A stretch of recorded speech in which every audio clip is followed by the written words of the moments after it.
is Jerra. I teach people how to garden and grow food, but today I'm going to teach you how to make loofah soap because I grew a ton of loofah this season and I have just started harvesting the loofahs for sponges.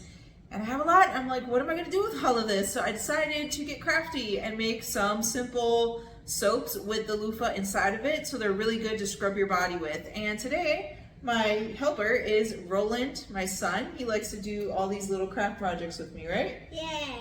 All right, so we're both gonna make our own loofah soaps. All right, so let me start by saying I am not a professional at making soaps, but this is very, very easy. If I can do it, anyone can do it. So let me just show you all the different supplies that you need to get in order to make these soaps. And down in the description, obviously I'll link to Amazon where you can find all of these. So first off, you need a soap base. So I found this 5-pound block of soap base on Amazon. It comes in lots of different kinds. You have olive oil bases, goat milk bases, oatmeal, and honey. I mean, there's so many. I chose the olive oil one because it's like extra moisturizing on the skin and it doesn't have like a really strong fragrance because I'm going to be adding my own fragrance to it. So this one works great for me. And then you're going to need something to cut this big chunk of soap with. So this is a cutter made specifically for cutting chunks of soap. And I got this as a kit. It came with another cutter and another soap mold, but it was really inexpensive and I plan on making a lot of different kinds of soaps in the future. So it's just good to have. It just makes slicing into this chunk a lot easier. All right, and next you're gonna need like your fragrances. I like to use fragrance oils. I did get a couple of them on Amazon at some point. This is a mango fragrance and a coconut. I really like to mix these two together. But my favorite actually is this website. It's a company, they're called Indigo Fragrances. And their fragrance oils are really potent and they smell so good. And I'm a big fan of Lush products, but they discontinued my favorite fragrance and they had a dupe copycat of that fragrance. So I was so happy to find this and just make my own at home.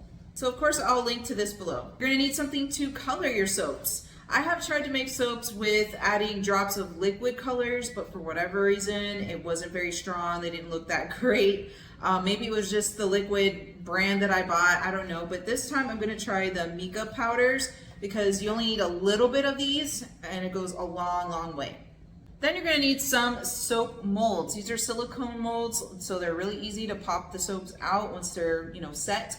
And these two molds are made specifically the perfect height that you need for making loofah soaps. This is a loofah soap mold, so get these, they're great.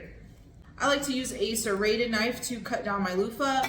This was one big loofah, so I already cut it down because I like to soak them in some soap and a little bit of bleach just to clean them out really nice. So I had to cut it down already. I should have left it intact to show you guys, but this was one big loofah and I have more. So I'm gonna use this serrated knife to cut them a little bit thinner so they'll fit into our molds. And lastly, you're gonna need some like Pyrex glassware to melt the soap base in here. You melt the soap base in your microwave, so it's really easy to do. And I like that it has a spout so you can easily pour things out. But I only have one of these and we wanna make different colors and things like that. So I'm also gonna use like these, I don't know what they're called, like to-go canisters that restaurants use. I get my wonton soup in these and I save them. They're really nice and flexible, so I can melt my soap in here, put my colors, my fragrance oil, and then kind of bend it to simply pour it out. Then you might need a couple of the large popsicle sticks just to stir everything together. All right, buddy, so let's get started, yeah? Yay! I'm so excited. All right, let's cut this big block of soap. All right, so we're gonna start cutting this into smaller cubes that we will melt down in the microwave. And I don't have a real recipe for all of this. I mean, you can eyeball it. It's not that hard to do. You just, add enough fragrance oil to your liking, add enough colors to your liking, and that's pretty much it. All right, so we cut them into small little cubes, just something to make it easier to melt in the microwave. And we're gonna do several colors. So I have 1 cup for one color and 1 cup for the other. Okay, so now I have to cut down the loofahs to size to fit in these molds.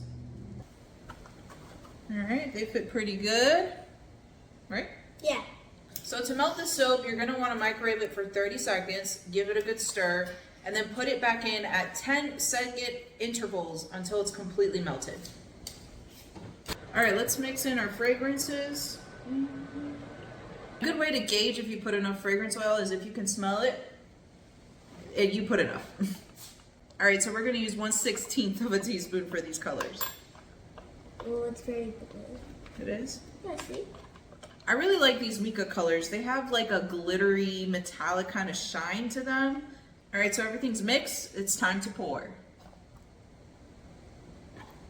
All right, buddy, so you're gonna grab your cup and you're gonna squeeze it like that, you know? Mm-hmm. And we're gonna pour it at the same time. Very slowly. You on one side slowly and me on the other side slowly. All right, so we're almost done here. We're mixing the last batch. The only thing I would say here is that you do have to work kind of fast because these soaps start to set pretty quickly.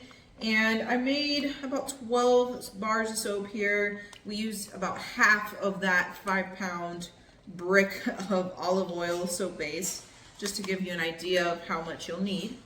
And we're gonna let these set for at least 24 hours before we attempt to pop them out of the molds. I couldn't wait 24 hours. I checked up on them about 4 hours later and they are solid as a brick. So we're gonna start popping them out. Ours came out kind of clear, as you can see, because my soap base is clear. This is the olive oil soap base. But you can get soap bases that are like the goat's milk or the oatmeal, and they have more of like an opaque, creamy type of look to them, or white. So the colors, you know, obviously when you add the colors to them, they're gonna stand out a little bit differently than they would on this clear stuff. But this is really pretty, and it has like glittery pieces because of the mica powders. And there's so many other things you can do with these. You could add dried flowers to them or herbs. You could put in some essential oils. I mean, it's endless, really. There's so many different things you can make with these soap bases. And here's a close-up view of all of them. As you can see, the mica powder gives kind of like a glitter effect on some of these. But yeah, this was a very fun project to do, very easy, especially if you've never made soap before. You could definitely give it a try, and it's a great way to use up a lot of those loofah sponges.